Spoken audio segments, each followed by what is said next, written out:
Bienvenidos a la primera actividad de la Biblioteca de Orientación Lacaniana BOL Lima.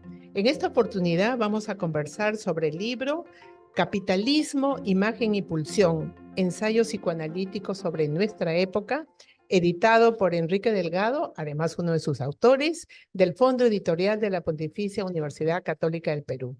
Esta mañana contamos en la sede con el editor Enrique Delgado, con Álvaro Bustamante y por Zoom con Julio García Salas. Así que sin más paso a la palabra a Raúl Montesinos, asociado de la sección Lima, que los va a presentar como se debe.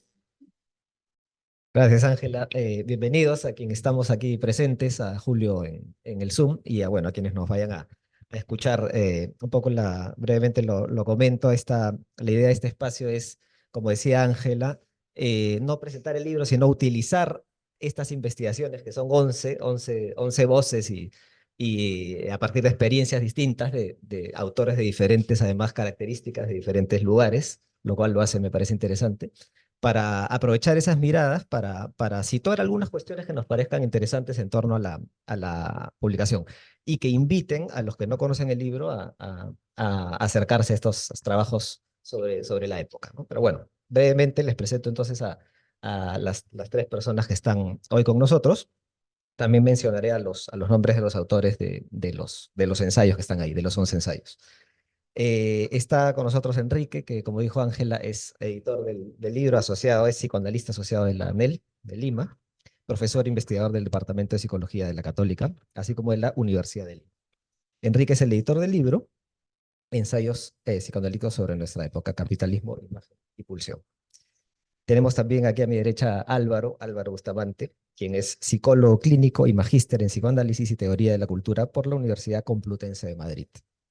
Actualmente se dedica a la docencia y a la clínica psicoanalítica con niños, adolescentes y adultos. Y mediante Zoom tenemos ahí a Julio García Salas. Es psicoanalista, miembro de la New Lacanian School y de la Asociación Mundial de Psicoanálisis. Docente y miembro del Instituto de Psicoterapia en Noruega y ejerce su consulta privada en Stavanger, Noruega, desde donde nos acompaña esta vez. Leo muy rápidamente, bueno, de paso que les muestro el libro, es este de aquí. Aparte de Álvaro está Marcos Bóker Savaro, aparte de Enrique, Esteban Carpio Zúñiga, en otro artículo Mauricio García Peñafel y Rodrigo Bilbao Ramírez, Carlos León García, Jorge Marugan, Ani Bustamante, Sofía Batco, Julio, que nos acompaña, y por último Daniela Weil Latorre, para que lo tengan como referencia. Vamos a pasar a una conversación que queremos que sea lo más ligera posible. Y empecemos por el título, Enrique. ¿Por qué capitalismo, imagen y pulsión? Bien, gracias, Ángela. Bueno, hay muchas formas de caracterizar la época. En el propio psicoanálisis tenemos, digamos, varios sintagmas, ¿no? Pero una cuestión muy importante es esta época de hegemonía capitalista, que se puede aprender desde muchos términos. Uno de ellos, el discurso capitalista, que es este sintagma lacaniano, ¿no? Y que se ve en todo el mundo, o sea, hasta China es capitalista, es un capitalismo de Estado, pero incluso China es capitalista, ¿no? Vivimos regímenes neoliberales de diversas formas que impactan en la subjetividad, ¿no? O sea, el capitalismo no es solo un sistema económico, es una cultura, es un modo de producción de subjetividades, no solo de, digamos, de mercancías, etcétera, ¿no? Entonces, y eso se ve también en la experiencia subjetiva y en la clínica, ¿no? Pero justo esta dinámica que mercantiliza la vida, o sea, las personas ahora hacen gestión, se conciben como un self-emprendedor, como una marca, tienen, ¿no? Se posicionan, se marketean, hay marketing personal, etcétera. Le da una importancia redoblada a la imagen, ¿no? Estar en una vía mercantilizada supone darle redoblada importancia a la imagen porque, digamos, todo entra por los ojos, ¿no? Y eso aunado a la tecnología, a la telemática, hace que vivamos saturados de imágenes que nos bombardean por todos sitios que incitan la pulsión y, en fin, ¿no? Y entonces justo nos pareció que era una forma, digamos, de aprender algo de la época, estas relaciones entre el capitalismo, la imagen, la pulsión, ¿no? La pulsión, este concepto propiamente psicoanalítico, y todo el impacto subjetivo que de allí se deriva, ¿no? Como anécdota, había pensado otro título, pero como estamos en un mundo capitalista, no sé si esto va a salir filmado o no, yo hablo y ya luego lo editamos o no. Este, eh, quería que se llame el psicoanálisis en la época de la imagen del mundo, que es el sintagma de Heidegger, ¿no? Que es más, lo trabaja Miller en un momento, pero le pareció al Fondo Editorial de la Católica que era poco marquetero. Entonces, tuvimos que mantener la línea, digamos, del sentido de lo que quiere aportar el texto, con un título un poco más marquetero. En el camino, porque los procesos de edición en la universidad tienen ventajas, pero tienen desventajas si es que son muy largos. En el camino, Byung-Chul Han sacó algo, Capitalismo y Pulsión de Muerte, pero bueno, ya estaba, o sea, ya estaba todo en la imprenta, ¿no? No, no es exactamente lo mismo, ni la línea es semejante tampoco, pero bueno, esa es un poco la historia del título, ¿no? Había un título previo, eh, tuvimos que cambiarlo por razones capitalistas, y y bueno, encontramos que aprendía tres coordenadas que nos parece importante para pensar la época, ¿no?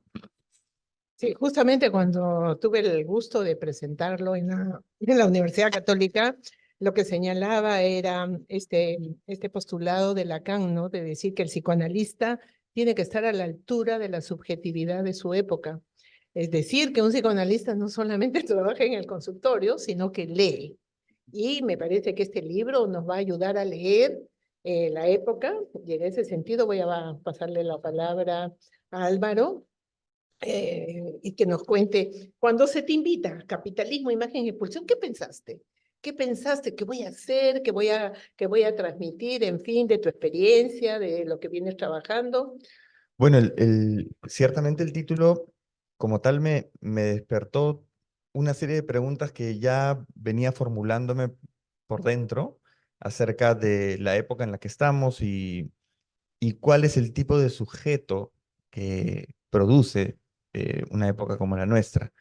Porque ciertamente somos no solo biología, no solo producto de nuestra historia familiar, que son aspectos, ámbitos que se realzan y eso puede estar muy bien, pero también hay un medio social, socioeconómico en realidad, que también contribuye a la constitución de una serie de sujetos. Entonces, a partir de ahí empecé a preguntarme cuáles son las características de como bien mencionaba Enrique, de este sistema que no es solo económico, sino también social, y cuál es el tipo de sujetos que habitamos en este contexto. Entonces, a partir de allí, eh, tras una serie de reflexiones, me propuse hacer un paralelo entre, pensando en las estructuras clínicas lacanianas, qué características de estas estructuras podrían hacerse presentes análogamente de forma social. O sea, tratar de extrapolar contenidos de la clínica a una mirada más social, sociológica, si se quiere, ¿no? Y a partir de allí hice un paralelo entre las características de la estructura perversa, que no es exactamente como cotidianamente se entiende el término, eso es muy importante resaltar, y el sujeto de hoy en este mundo capitalista neoliberal. Totalmente de acuerdo, efectivamente, ¿no? No se trata solamente de la experiencia que tenemos en la consulta con los sujetos que vienen a tratamiento, sino la lectura que nos permite el psicoanálisis lacaniano. Tenemos instrumentos que nos permiten también una lectura, por ejemplo, los discursos, desde qué discurso viene y habla un sujeto y poder dar cuenta de encontrar algún tipo no sé si de respuesta a este malestar actual, ¿no? Bueno, y le voy a pasar una pregunta a Julio. Julio, en el texto me gustó muchísimo porque él habla de una experiencia que pocos psicoanalistas hemos tratado de formalizar. ¿Qué nos pasó con el Zoom? ¿Qué experiencia para el psicoanalista? No para el sujeto que utiliza el Zoom o que le ofrecemos el Zoom, sino que él abre, digamos, su subjetividad y su malestar frente al uso del Zoom, los impases que le produjo el Zoom. Y creo que es muy lindo que lo hayas puesto en el texto y nos comentes algo, porque todos seguimos utilizando el Zoom. Fue la única herramienta que pudimos tener para continuar con nuestras atenciones. Claro, lo hemos puesto en el lugar del sujeto que nos pide el Zoom, pero tú hablas desde tu propia experiencia ofreciendo el Zoom y tus impases, etcétera. Y creo que también le da un tono interesante al texto para pensar que es un uso, un medio, pero tiene sus limitaciones, sus impases, etcétera. Y apuntas muy bien a la necesidad, a la operación que se produce con el cuerpo. Eso me parece muy importante porque necesitamos ir al analista, sobre todo los lacanianos que a veces viajamos kilómetros de kilómetros y nuestra sesión dura 10 minutos.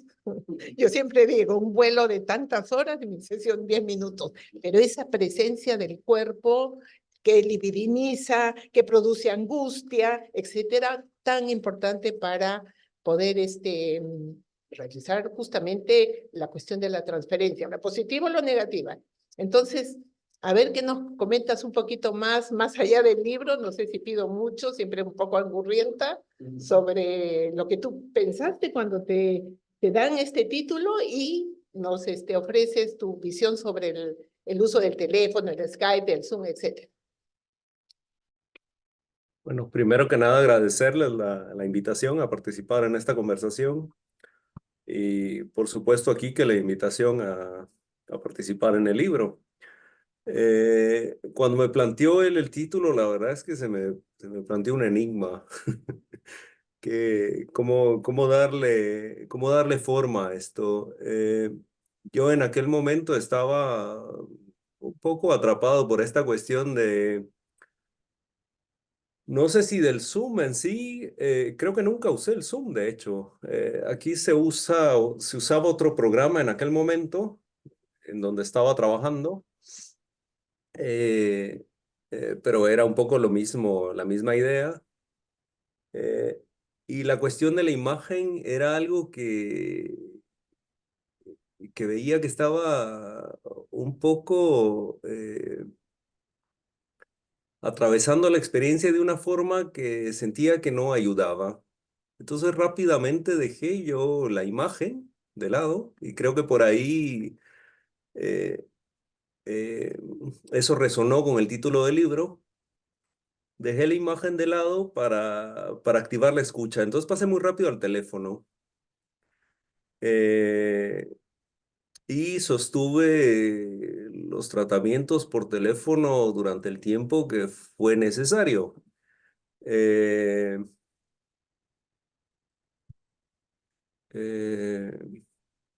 no sé qué más puedo decir al respecto. Sí que se me plantearon muchas preguntas a partir de eso, ¿no? Esto tendrá los mismos efectos, como es para las personas también hacer el análisis a través del teléfono.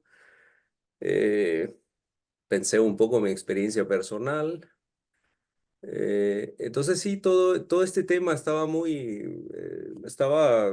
era una cosa que me ocupaba y me preocupaba en aquel momento. Y creo que de hecho todavía hace mucho que no había leído el texto, porque nunca regreso a los textos que escribo. Y ahora cuando se me planteó la cuestión de la conversación y tal, regresé al texto y encontré cosas que me parecieron interesantes. No sé si lo hubiera escrito igual hoy, pero, pero me parece interesante. No sé si te contesté a la pregunta. Muy bien, Julio, sí, muchas gracias, pero te das cuenta en esta vuelta que le vuelves a dar a tu texto, poder decir lo que fue para un psicoanalista el uso de estos medios y cómo tú vas maniobrando, ¿no? Primero la imagen, dices, no, con la imagen no va, y priorizas el objeto voz. Es decir, se prioriza por el teléfono el objeto voz y poder dar cuenta de que el uso de estos aparatos, de estos medios virtuales permitió algo, sí, pero marcar los impases, y creo que hay que tener un valor para marcar los impases. Y creo que un psicoanalista en posición de analizante puede marcar el impasse que le produce el aparato virtual, el tener que cambiar su modo de atender y también de asistir a sus propias sesiones, ¿no? En ese sentido, por eso te agradezco. Es un texto que corta un poco la línea del libro, como debe ser. No todo, no todo es capitalismo, imagen y pulsión, tal cual, con los discursos. Así que te agradezco mucho tu aporte al texto y esta vueltita que le has dado hoy día. Gracias. Sí, yo quería, un poco retomando lo que dice Ángela estas primeras intervenciones de los autores, eh, intentar situar algunas cosas que me parece que están un poco, no digo que en todos los artículos, porque hay diferencias, pero que de alguna manera se perciben, en algunos artículos de manera un poquito más profunda, en otros más de borde, digamos. Y tiene que ver un poco con esto que dice Ángela de la imposibilidad, ¿no? Y del papel del psicoanálisis, ustedes que hacen lo que llamamos psicoanálisis, que además está atravesado también por la época, ¿no? No es una instancia fuera de lo que da cuenta un poco de la anécdota que dice Enrique, ¿no? Que finalmente hasta un título de un libro de psicoanálisis, por supuesto que tiene que estar también marcado por las circunstancias, ¿no? Por el marketing, en ese caso. Me parece muy sintomático, ¿no? Pero bueno, decía entonces, por ejemplo, por situar una cuestión, ¿no? Amplia, pero a ver si alguno de repente desde su investigación y desde su lugar nos puede decir algo al respecto. Por ejemplo, ¿no? Una cosa que me parece que está en el libro, de alguna manera, es esta subjetividad de época que, bueno, se ha tocado en varias investigaciones, que no quiere ver la falta, ¿no? No quiere ver la imposibilidad. Entonces, hay algo de eso que atraviesa, insisto, cada uno de estos artículos. Y bueno, entonces la pregunta es, ¿qué podrían decir un poco de eso desde sus investigaciones? ¿Y qué papel de lo que se hace en psicoanálisis o en la clínica psicoanalítica con respecto a eso, ¿no? No sé si tienen alguna idea al respecto. Les doy la palabra. Bueno, es cierto que algo, digamos, un eje transversal a muchos de los artículos tiene que ver con la falta y cómo en una época como la de hoy, y un tipo de capitalismo como el de hoy, que al menos es como yo lo he planteado en mi texto, esta idea de poder taponear como sea esa falta, ¿no? Como hacerla invisible.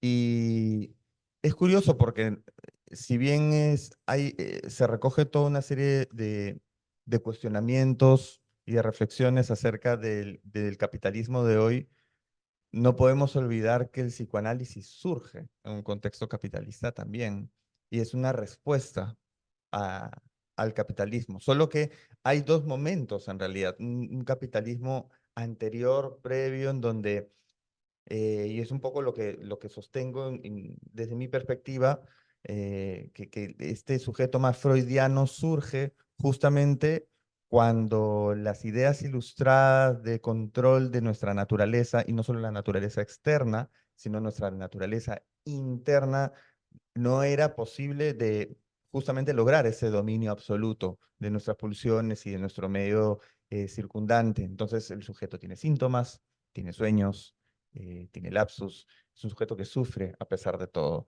Y en ese contexto surge el psicoanálisis. Pero lo que vemos en los últimos años es una transformación del mismo sistema capitalista hacia lo que llamamos neoliberalismo, en donde ya no se trata solamente de un sistema económico, sino de un sistema que también dictamina cómo ser dentro de las redes de comercio, de circulación de bienes y servicios, y en donde ya no se referencia a algo tercero, ¿no? A un referente ternario, en el sentido de ese tercero, esa triangulación propia del sujeto, sino Ya no hay una apelación a valores o a principios reguladores terceros, sino a la relación de dos, a la relación de dos y en ese sentido a un contexto que busca tapar esa falta constitutiva que es nuestra esencia, ¿no? Esa falta que nunca vamos a poder eliminar, pero que al mismo tiempo es nuestro motor del deseo, del deseo que es también nuestra esencia, ¿no?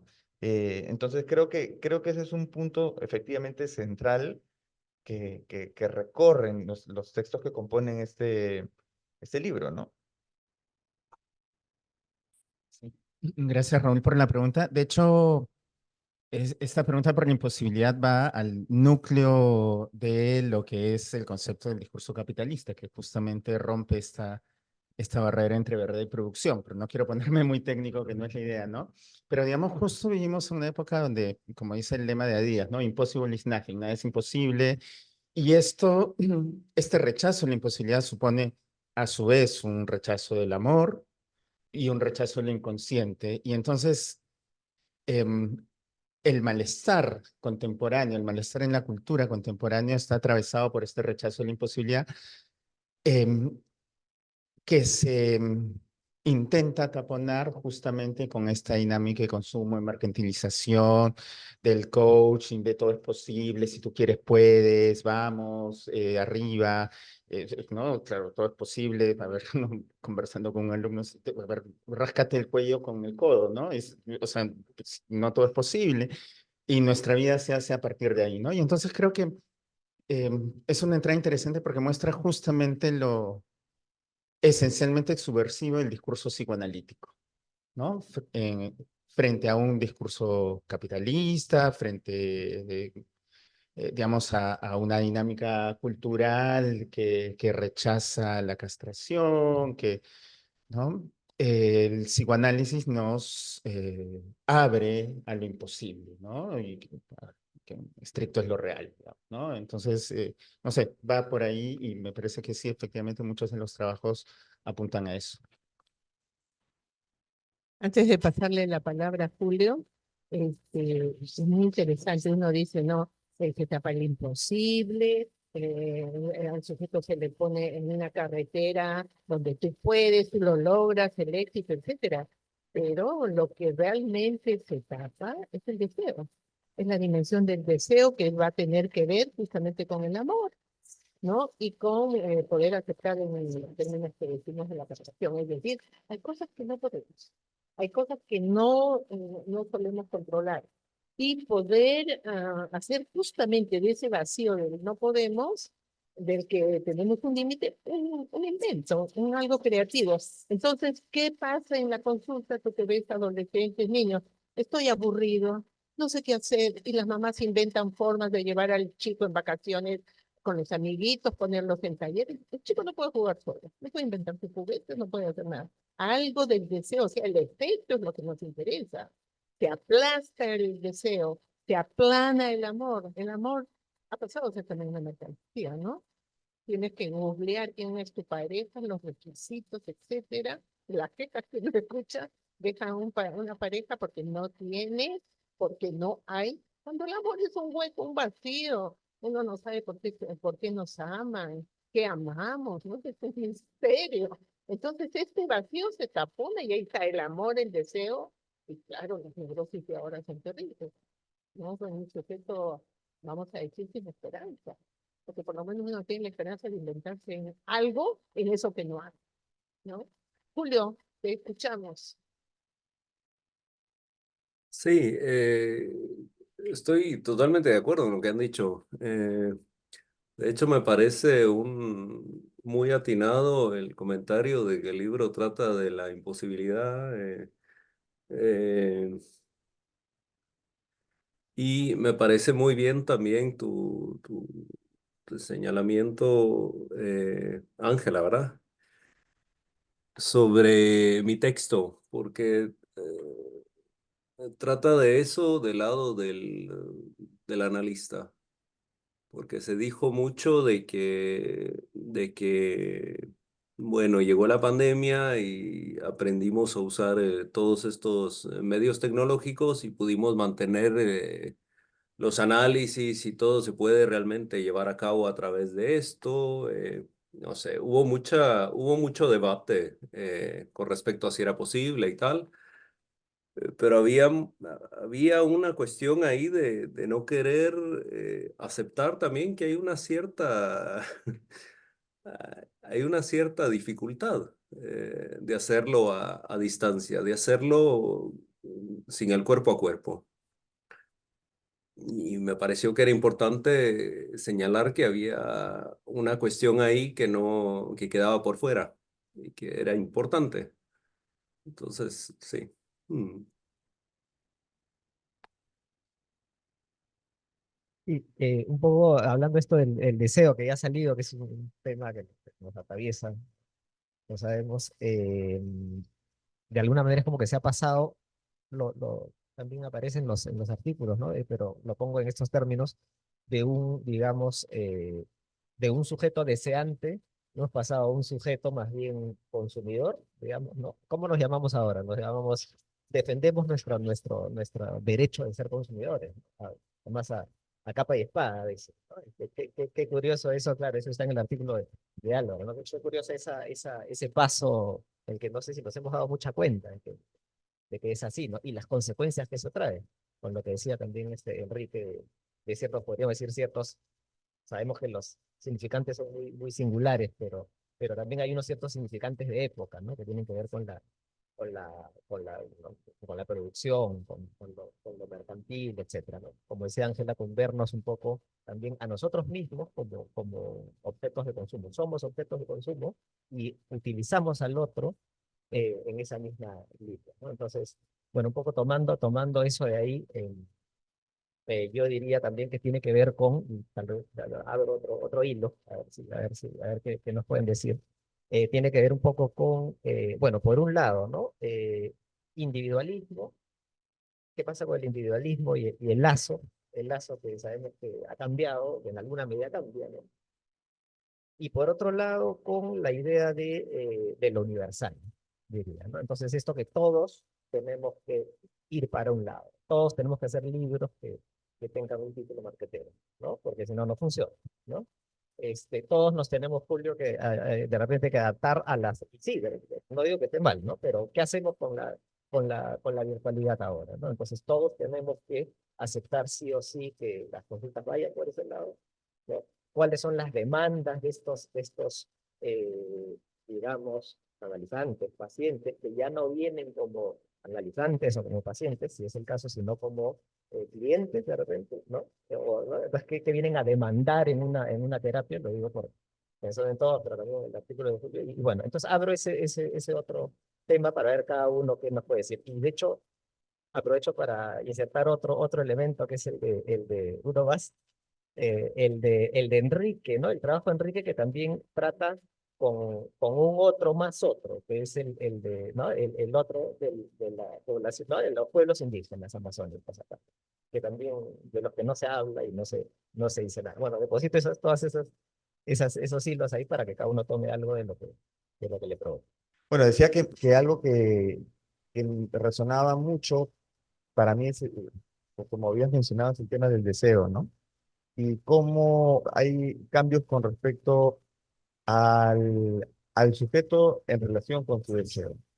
Y algo que vengo pensando mucho al respecto es cómo, claro, finalmente, y lo vemos en nuestra clínica actual, antes, hasta hace algunos años, de pronto llegaban muchos sujetos en esta posición de analizante, de querer descifrar en sesión este, nuestros mensajes cifrados, porque esos son nuestros síntomas, son mensajes cifrados que comunican algo de nosotros. El síntoma no es una avería de un artefacto, es algo que comunica. Pero hoy en día tenemos, podríamos decirlo así, síntomas más complejos, en donde ya no, y, y- y más complejos porque la misma persona o sujeto que llega a sesión no llega en esa posición de cuestionarse qué me quiere, qué quiere decir esto, sino sácame esto de aquí. Entonces es complicado por ese lado y por otro lado, una idea que vengo sosteniendo también es que, claro, hablamos de deseo, pero también hablamos de goce hoy en día, ¿no? De goce como, ya no como este goce más acotado propio de la castración y de castración simbólica, que es lo que quiere decir Lacan, ¿no? En un sentido de una limitación y de lugares propios para cada sujeto que es lo que nos permite vivir en comunidad. Ya no vemos tanto eso, sino un goce un poco más desenfrenado, más desinhibido, y más, al menos con esta presunción de ser más irrestricto, y que eso trae dificultades a nivel de colectivo, ¿no? Gracias, igual muchos hilos. A ver, qué interesante lo del deseo, ¿no? Porque el deseo no es la querencia. Estamos saturados de cosas que queremos en función de una lógica mercantil. Queremos una cosa, un estilo de vida, un producto, un nuevo modelo de celular, etcétera, etcétera. Queremos muchas cosas, pero eso no es el deseo, ¿no? El deseo justamente es aquí. Luis Cernuda lo hizo bonito, ¿no? Es una pregunta cuya respuesta no existe, ¿no? Una hoja cuya rama no existe. El poeta, ¿no?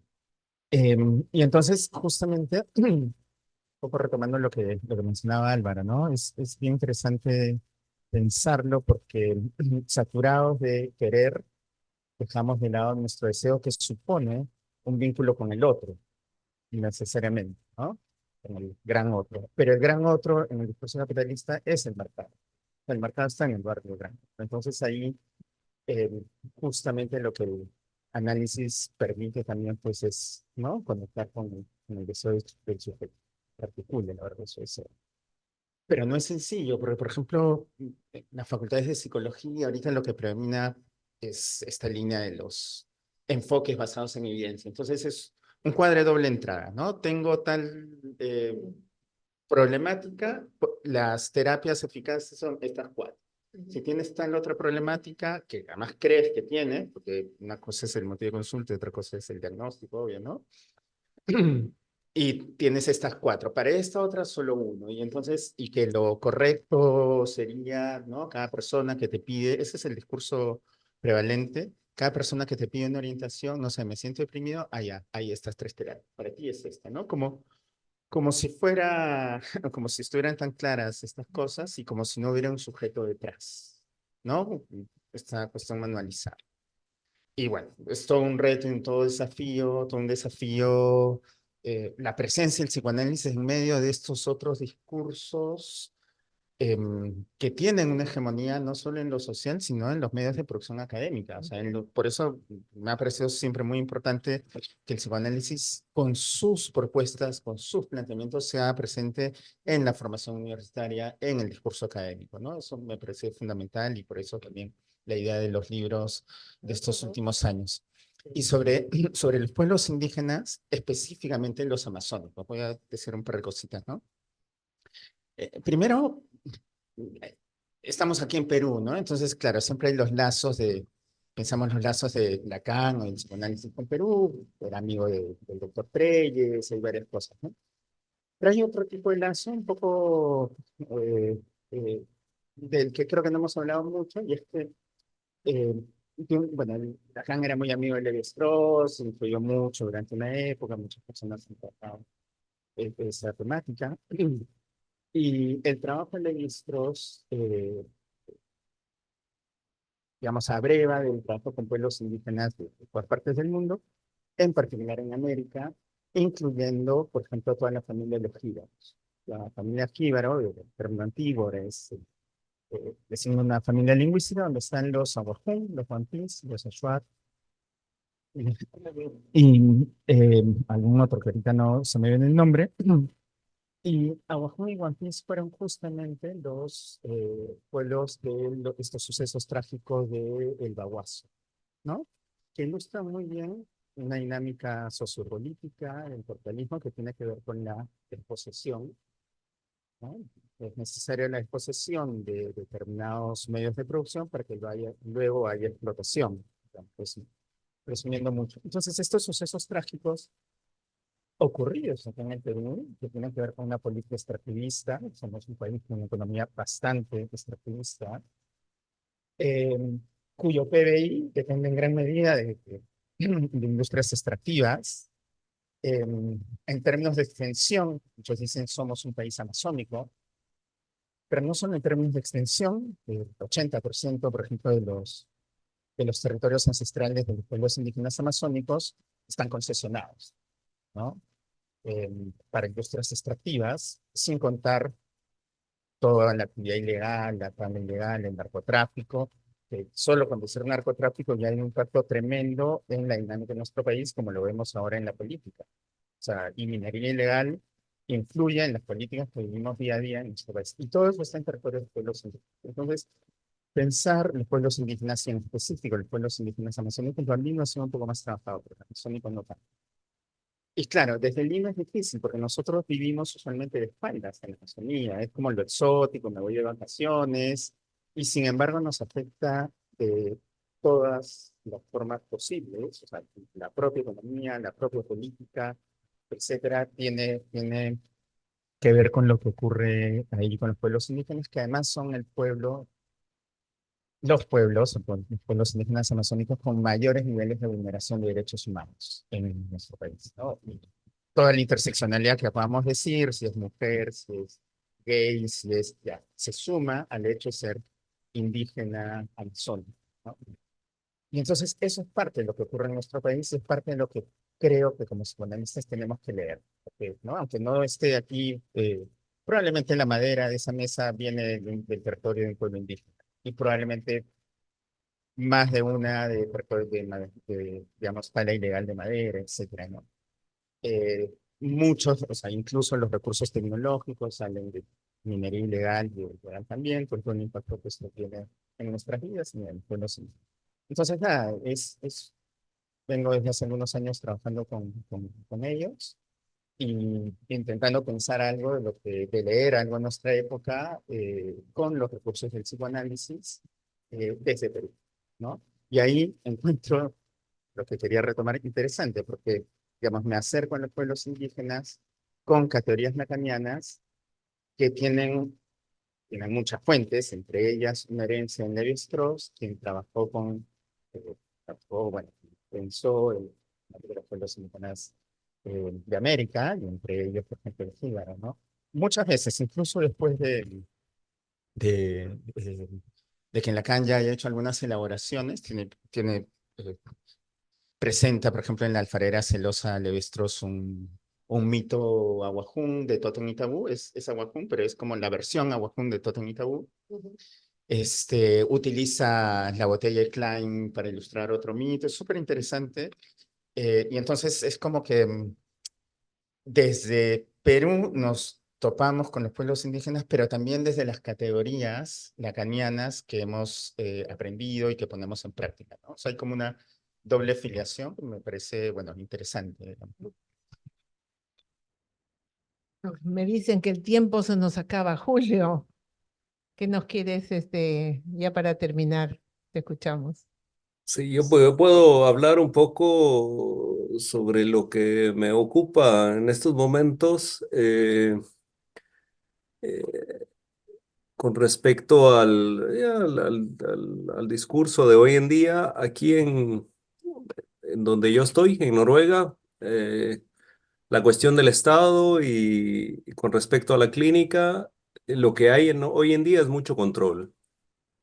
Eh, Toda la cuestión de la evaluación y los protocolos y un poco saber exactamente qué fue lo que pasó, si se hizo algo mal, si se hizo todo bien, si somos lo más eficientes que podemos ser los clínicos en lo público. eh, Y eso hace o ha hecho que la mayoría de los que trabajamos con personas nos enfoquemos más a tratar al paciente, que es el sistema en sí, y no a los pacientes que vienen con nosotros. Y entonces muchos de mis colegas, digamos, trabajan y escriben el diario clínico y tal, pensando en que esto va a ser leído y van a ser juzgados a través de ese diario clínico. Entonces no es un diario clínico para el paciente y del paciente, sino más bien es un diario clínico del profesional con el que se cubre las espaldas, en dado caso pase algo.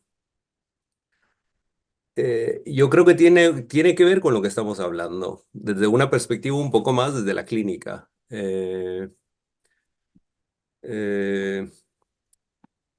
y los recursos en lo público que se deberían de usar para la gente que tiene dificultades y tiene problemas para hablar y tal, la mitad de los recursos se usa para tecnologías y cuestiones que están del lado del control.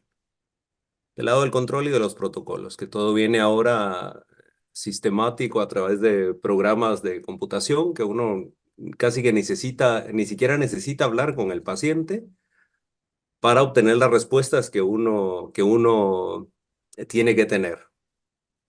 Eso tendría un poco de relación con lo que hablaban del deseo antes también, ¿no? Casi que uno no necesita hablar con el paciente para saber qué es lo que tiene, poner el diagnóstico y empezar con el tratamiento estándar. Entonces sí, tiene que ver con las dificultades de nuestra época y yo diría los malestares de los clínicos en nuestra época. Mm.